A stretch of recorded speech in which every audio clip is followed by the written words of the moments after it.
Londres, 19e siècle. La ville la plus puissante du monde et peut-être aussi la plus brisée.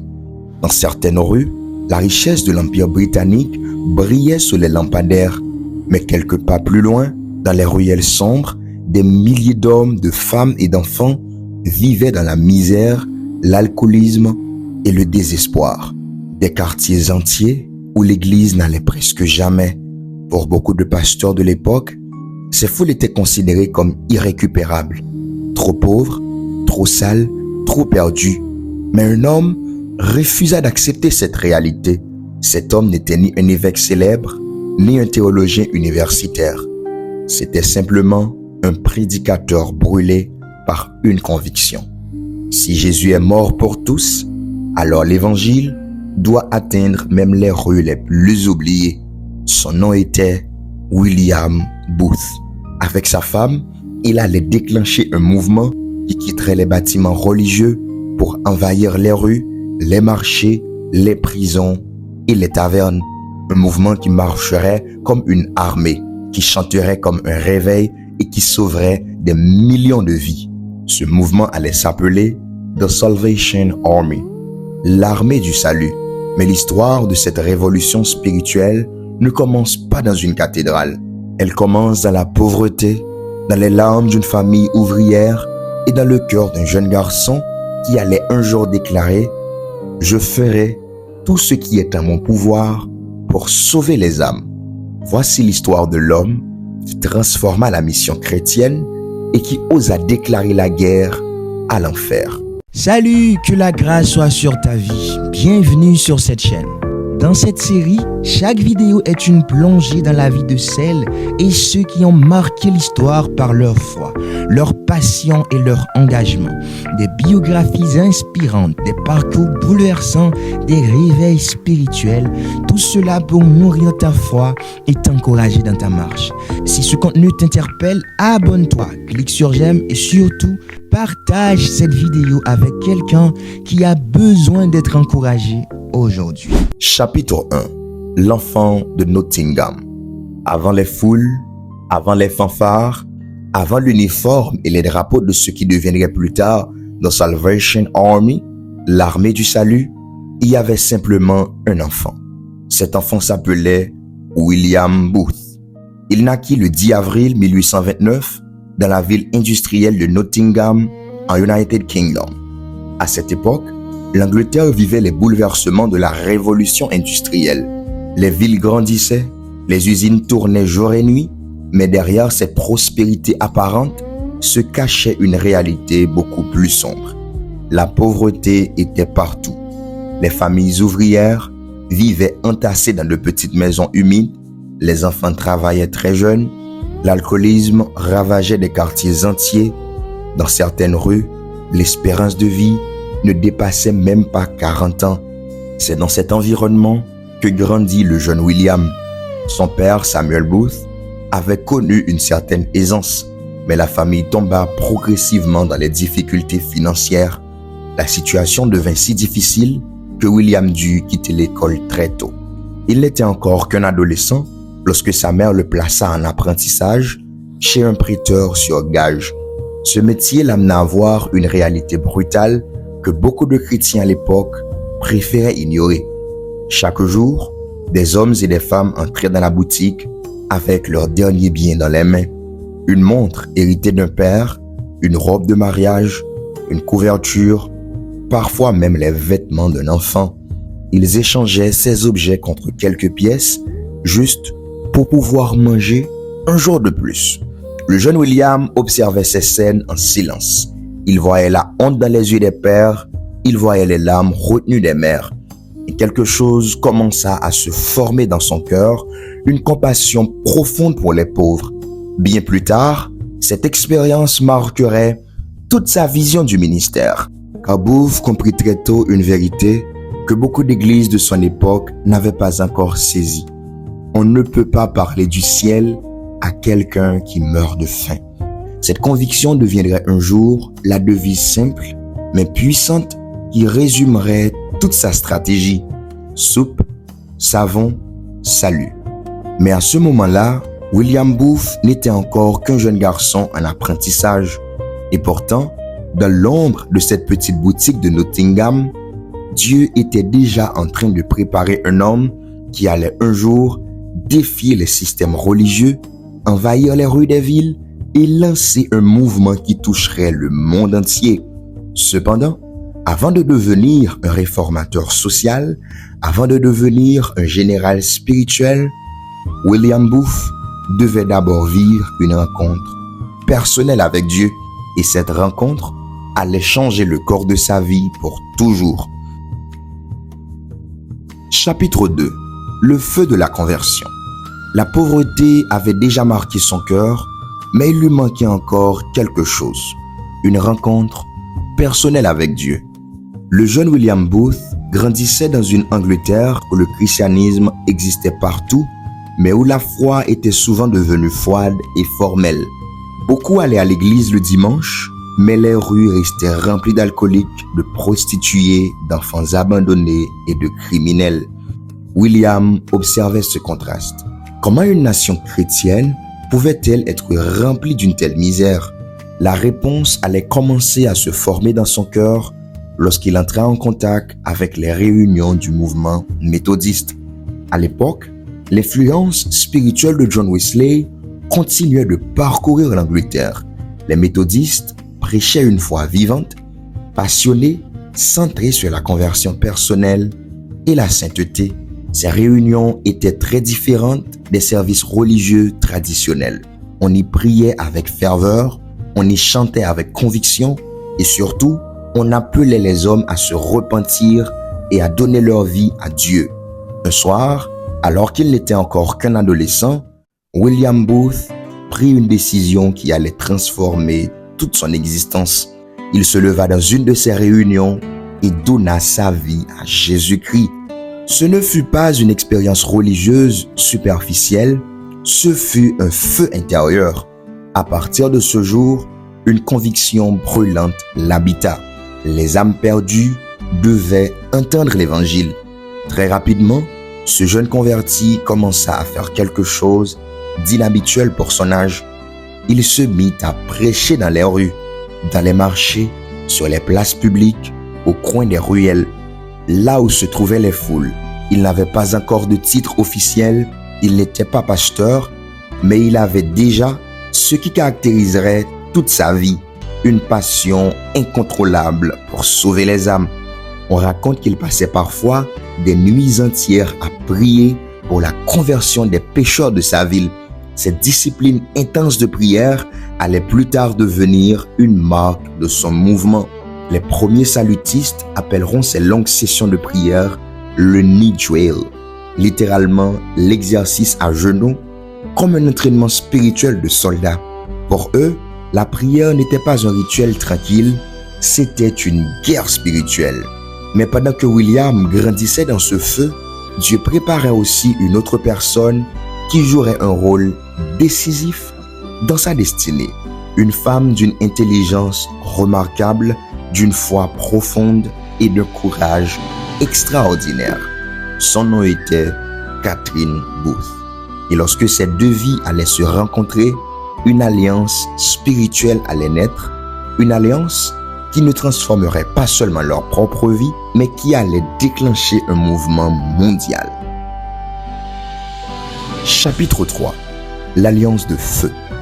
Dans l'histoire des grands réveils spirituels, certaines œuvres ne naissent pas simplement d'un homme, mais d'une alliance divine.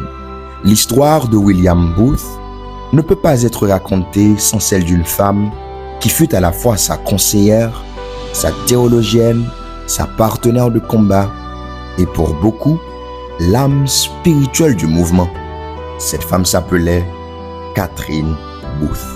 Lorsqu'ils se rencontrèrent au début des années 1850, William était déjà connu comme un jeune prédicateur passionné, parcourant les villes pour annoncer l'évangile.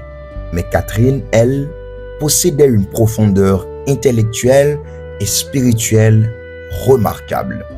Elle lisait énormément. Elle réfléchissait profondément aux Écritures et surtout, elle refusait une foi superficielle.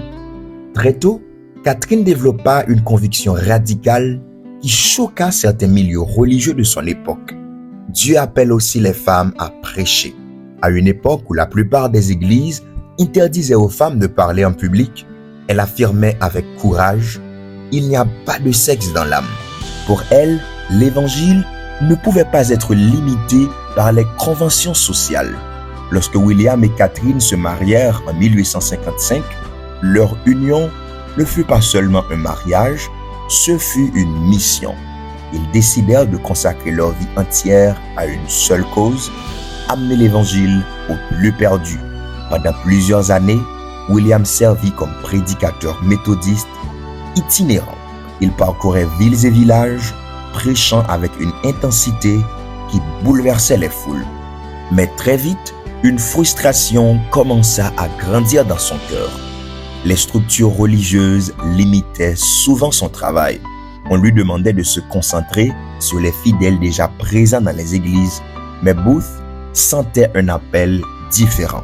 Son cœur brûlait pour ceux qui n'entreraient jamais dans une église, les ouvriers alcooliques, les prostituées, les criminels, les sans-abri.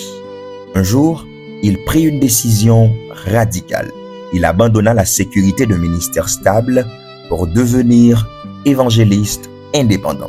Catherine soutint cette décision sans hésiter. Elle savait que cela signifiait une vie difficile, instable, pleine de sacrifices. Et pourtant, elle déclara avec conviction qu'il devait aller là où les âmes étaient les plus perdues. Le couple commença alors à organiser des campagnes d'évangélisation dans les quartiers les plus pauvres. Ils prêchaient dans des tentes, dans des salles louées et souvent directement dans la rue. Leurs réunions étaient différentes de tout ce que les gens avaient vu auparavant. Les prédications étaient passionnées, les chants remplissaient l'air, les appels à la repentance étaient directs. Mais surtout, les pauvres étaient accueillis sans jugement. Pour Booth, l'évangile n'était pas réservé aux respectables, il devait atteindre les pires pécheurs. C'est dans cette période que leur vision commença à prendre forme. Une vision qui allait plus tard se résumer dans une phrase simple mais révolutionnaire. Soupe, savon, salut. Parce que Booth avait compris une chose que beaucoup de prédicateurs ignoraient. On ne peut pas prêcher l'évangile à un homme qui a les pieds mouillés et le ventre vide. La compassion devait accompagner la prédication. La nourriture, la dignité, l'espoir, tout cela faisait partie de la mission. Cependant, malgré leur zèle, le couple Booth allait bientôt comprendre que le système religieux traditionnel ne pouvait pas contenir la vision que Dieu plaçait dans leur cœur. Ils allaient devoir créer quelque chose de totalement nouveau. Un mouvement qui quitterait les églises pour envahir les rues. Un mouvement discipliné, organisé, radical. Un mouvement qui un jour serait connu dans le monde entier sous le nom de The Salvation Army, l'armée du salut. Mais avant que cette armée spirituelle ne voie le jour, il y eut un moment décisif. Une année charnière, une mission qui allait changer l'histoire. Nous sommes en 1865 dans les rues sombres de Londres et c'est là que tout commence. Chapitre 4. Quand l'évangile descend dans les rues de Londres. L'année est 1865. Les rues de Londres sont bruyantes, sales et pleines de vie. C'est la capitale du plus grand empire du monde. Des navires arrivent de tous les continents, les usines tournent sans arrêt, les marchés sont bondés. Mais derrière cette puissance, une autre réalité existe. Dans les quartiers de l'est de la ville, la pauvreté est écrasante. Des familles entières vivent dans des caves humides, des enfants dorment dans les rues, l'alcoolisme ravage les foyers. Et surtout, ces quartiers sont presque abandonnés par les églises. C'est là que William Booth décide d'aller. Pas dans les beaux temples, dans les rues. Un soir, il commence à prêcher sous une simple tente dans l'East End. Les gens passent, s'arrêtent, écoutent. Certains rient, d'autres se moquent. Mais d'autres encore restent parce qu'ils entendent quelque chose qu'ils n'ont jamais entendu auparavant, un message d'espoir pour eux. Les alcooliques viennent, les voleurs viennent, les prostituées viennent. Des hommes brisés tombent à genoux et pleurent. Très vite, les réunions deviennent impossibles à contenir. La petite mission commence à attirer des foules de plus en plus grandes. C'est ainsi que naît la mission chrétienne de l'Est de Londres, le mouvement qui deviendra plus tard The Salvation Army. Mais Booth comprend rapidement une chose. Pour atteindre ces foules, il faut sortir des méthodes traditionnelles. Alors, il adopte des stratégies totalement nouvelles. Les prédicateurs vont dans les rues, ils utilisent des fanfares pour attirer les foules, ils chantent des mélodies populaires que tout le monde connaît. Certains religieux scandalisés protestent. Comment peut-on utiliser des airs de chansons populaires pour prêcher l'évangile? La réponse de Booth deviendra célèbre. Pourquoi le diable aurait-il toutes les meilleures mélodies? Et les rues de Londres commencent à changer. Des groupes de croyants marchent avec des tambours et des cuivres. Ils chantent, ils prêchent, ils invitent les gens à se tourner vers Dieu. Les foules se rassemblent, les conversions se multiplient, mais ce réveil dérange. Les propriétaires de pubs voient leurs clients disparaître, les marchands d'alcool perdent de l'argent, les réseaux de prostitution se sentent menacés. Alors, une opposition violente commence à se lever. Des groupes organisés apparaissent pour attaquer les réunions de Booth. Ils se font appeler la Skeleton Army. Leur objectif est simple, faire taire ce mouvement. Les salutistes sont insultés dans les rues, on leur jette des pierres, des œufs pourris, parfois même de l'eau bouillante ou du goudron. Pour la seule année 1882, on comptera 669 salutistes agressés, dont plusieurs femmes. Des bâtiments sont détruits, des réunions sont interrompues. Mais quelque chose d'étrange se produit. Au lieu de s'arrêter, le mouvement grandit. Parce que les membres de la mission commencent à comprendre qu'ils ne sont pas simplement une église, ils sont une armée spirituelle. En 1878, William prend une décision audacieuse. La mission chrétienne change de nom. Elle devient The Salvation Army, l'armée du salut. Les membres deviennent des soldats, les dirigeants portent des grades, capitaine, colonel, et Booth lui-même devient le général. Il porte des uniformes, il marche avec des drapeaux, mais leur guerre n'est pas contre des nations, c'est une guerre contre la misère, l'injustice et le péché. Et au cœur de cette armée se trouve une stratégie simple mais révolutionnaire, une stratégie qui va transformer la mission chrétienne dans le monde entier. Soupe, savon, salut. Soupe, savon, salut. Parce que pour Booth, sauver une âme commence souvent par sauver une vie.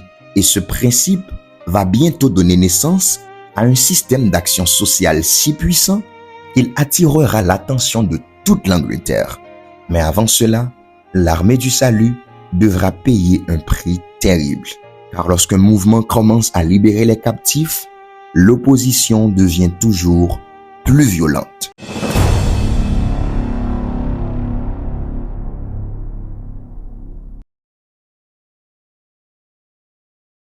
Dans la première partie de cette histoire, nous avons vu comment un jeune prédicateur passionné, né dans la pauvreté de Nottingham, a choisi de consacrer toute sa vie à annoncer l'évangile aux oubliés.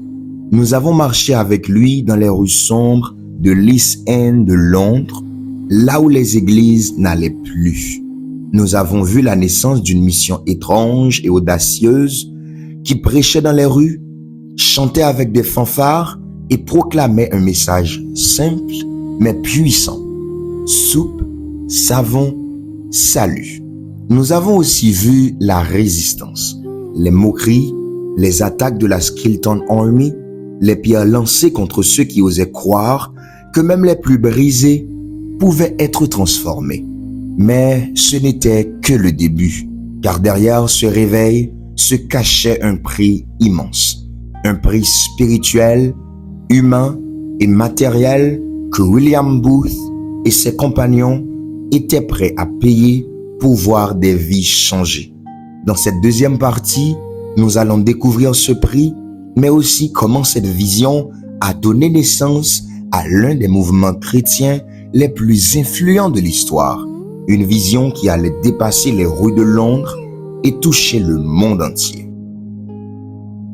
Chapitre 5. Le prix à payer. Guerre spirituelle et sacrifice. Dans le cœur de William Booth brûlait une conviction simple mais radicale.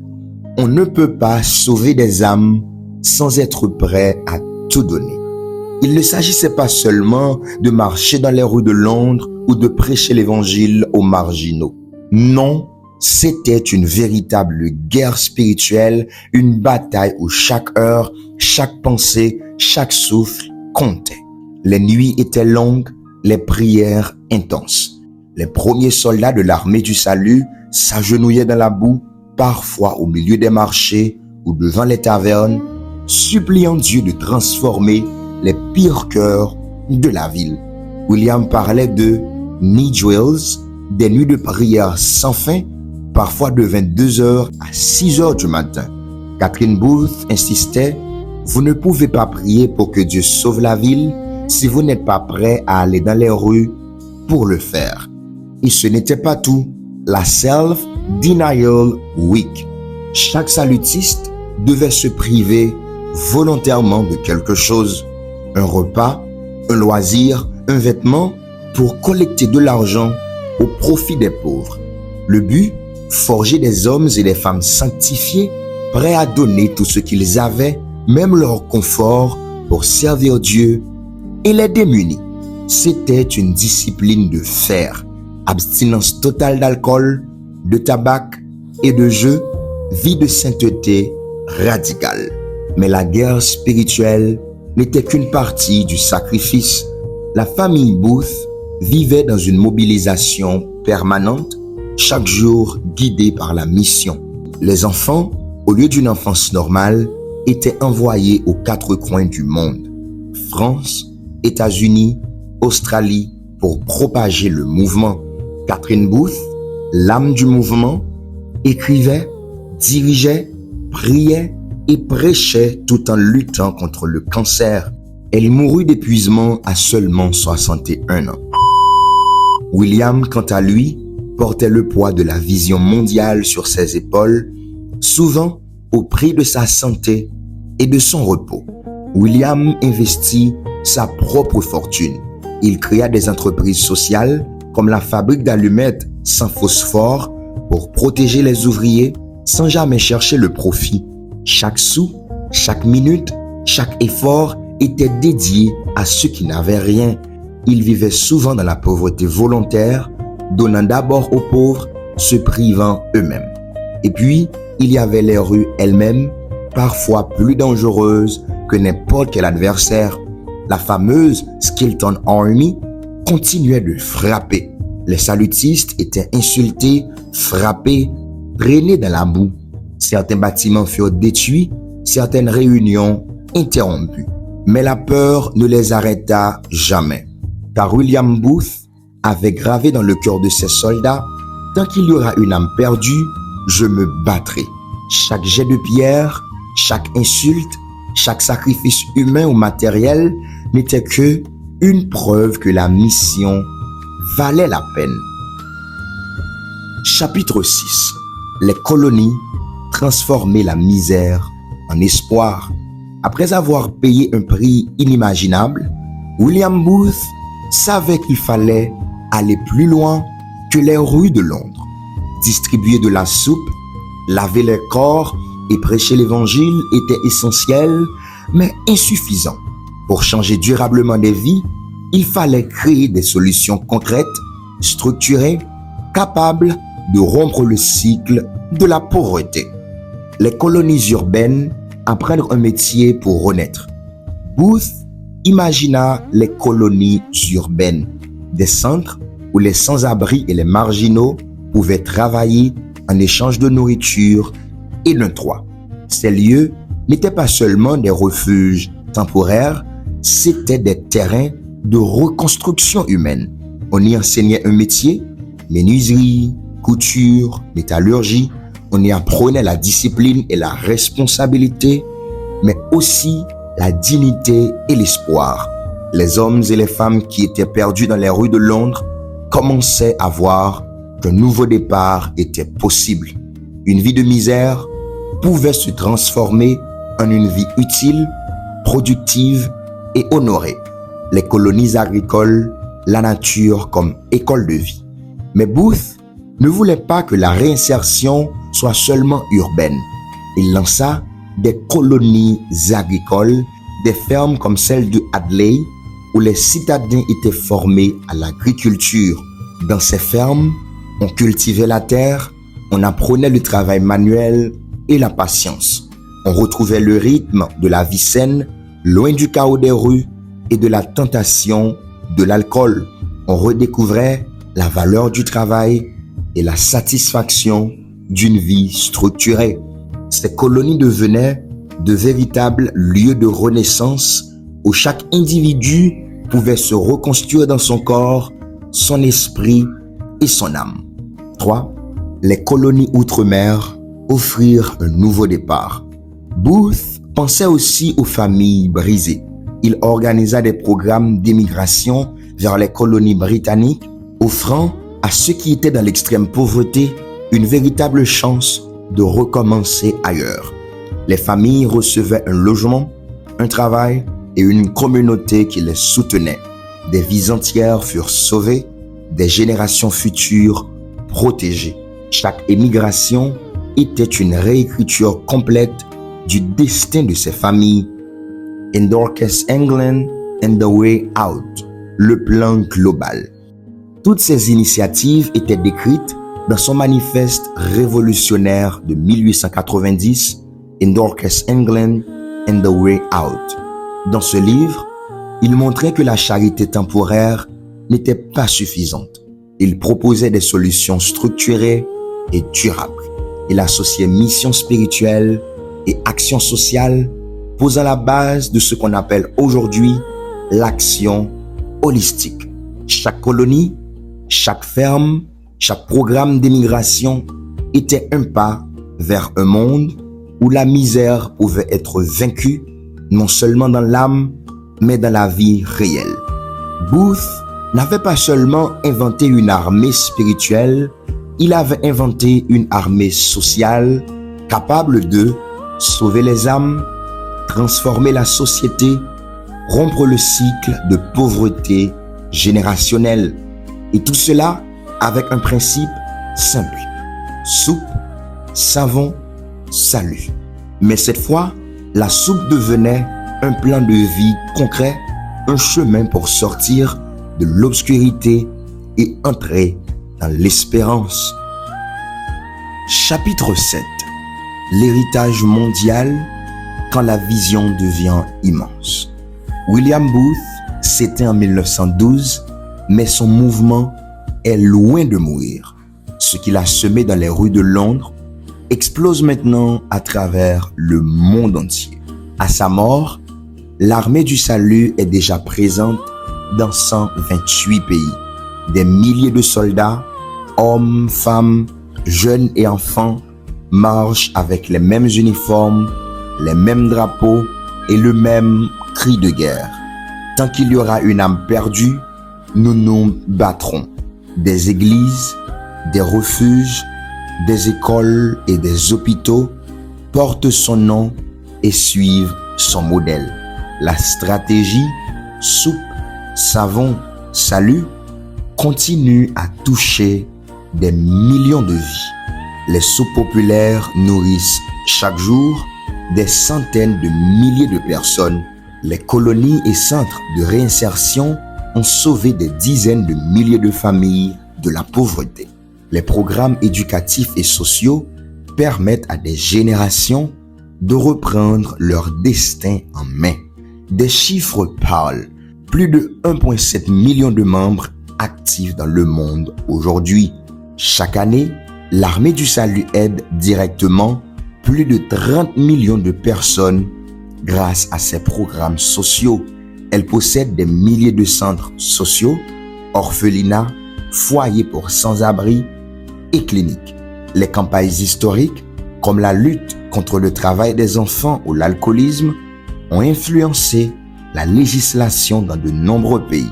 Chaque chiffre raconte une histoire, celle d'un mouvement qui a commencé avec une tante dans l'East End et qui est devenu un réseau mondial de compassion et de transformation sociale. Mais l'impact de Booth n'est pas seulement matériel, son héritage spirituel et culturel est encore plus puissant. Il a montré que la foi et l'action sociale doivent marcher ensemble. Il a prouvé qu'un mouvement radical peut transformer non seulement des vies individuelles, mais des sociétés entières. Sa vision a inspiré d'innombrables leaders chrétiens à travers le monde à combiner prière, discipline et engagement social. Le dernier discours de Booth reste un appel universel. Tant que des femmes pleureront, tant que des enfants auront faim, tant qu'il y aura une âme perdue, je me battrai jusqu'au bout. Aujourd'hui, ce qui résonne toujours dans chaque coin du monde, où l'armée du salut sert, accompagne et reconstruit.